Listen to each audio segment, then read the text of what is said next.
ഡിറ്റ്വ ചുഴലിക്കാറ്റ് ഇന്ത്യൻ തീരത്തേക്ക് അതിവേഗം അടുത്തുകൊണ്ടിരിക്കുകയാണ്.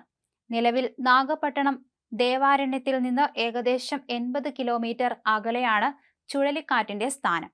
ഇന്ന് പുലർച്ചെയോടെ ഇത് വടക്കൻ തമിഴ്നാട് തീരത്തേക്ക് എത്തുമെന്നാണ് കേന്ദ്ര കാലാവസ്ഥാ വകുപ്പ് മുന്നറിയിപ്പ് നൽകുന്നത്. മണിക്കൂറിൽ 80 കിലോമീറ്റർ വരെ വേഗതയിലുള്ള കാറ്റിനാണ് സാധ്യത. ചുഴലിക്കാറ്റിന്റെ സ്വാധീന ഫലമായി തമിഴ്നാട് തീരത്തും പുതുച്ചേരിയിലും ശക്തമായ മഴയും കാറ്റും തുടരുകയാണ്. ചുഴലിക്കാറ്റ് ശക്തമാകുന്ന സാഹചര്യത്തിൽ സുരക്ഷാ മുൻകരുതലുകളുടെ ഭാഗമായി പുതുച്ചേരിയിലും തമിഴ്നാട്ടിലെ 5 ജില്ലകളിലും റെഡ് അലർട്ട് പ്രഖ്യാപിച്ചിട്ടുണ്ട്. കൂടാതെ ചെന്നൈ അടക്കം 13 ജില്ലകളിൽ കേന്ദ്ര കാലാവസ്ഥാ വകുപ്പ് ഓറഞ്ച് അലർട്ട് നൽകിയിട്ടുണ്ട്. തിങ്കളാഴ്ച വരെ തമിഴ്നാട് ആന്ധ്ര തീരങ്ങളിൽ ശക്തമായ മഴ തുടരും. ദുരന്തത്തെ നേരിടാനായി തമിഴ്നാട് സർക്കാർ വിപുലമായ തയ്യാറെടുപ്പുകളാണ് നടത്തിയിട്ടുള്ളത്.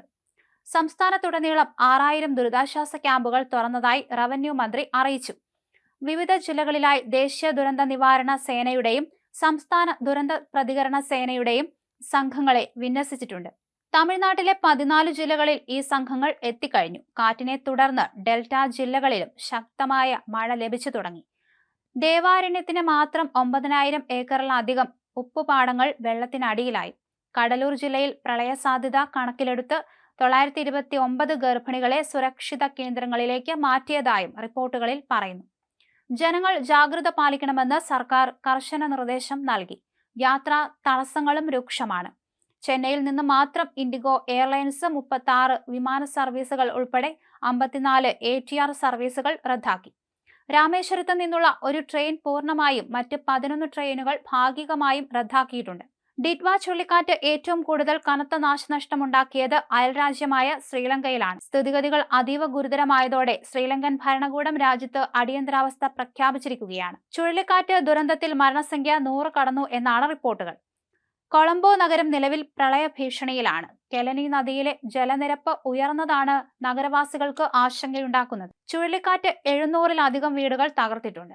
ദുരന്തത്തിന്റെ പശ്ചാത്തലത്തിൽ ശ്രീലങ്കയിൽ ഡിസംബർ 16 വരെ സ്കൂളുകൾ അടച്ചിടാൻ ഉത്തരവിട്ടു. കൊളംബോ തുറമുഖം താൽക്കാലികമായി അടച്ചിരിക്കുകയാണ്. ദുരിതാശ്വാസ പ്രവർത്തനങ്ങളിൽ ലങ്കൻ ക്രിക്കറ്റ് ടീം നായകൻ അസലങ്കയും സഹതാരങ്ങളും പങ്കുചേർന്നത് വലിയ ശ്രദ്ധ നേടി. ദുരന്ത സമയത്ത് രക്ഷാപ്രവർത്തനത്തിന് സഹായം നൽകിയ ഇന്ത്യക്ക് ശ്രീലങ്കൻ സർക്കാരും പ്രതിപക്ഷ പാർട്ടികളും നന്ദി രേഖപ്പെടുത്തി.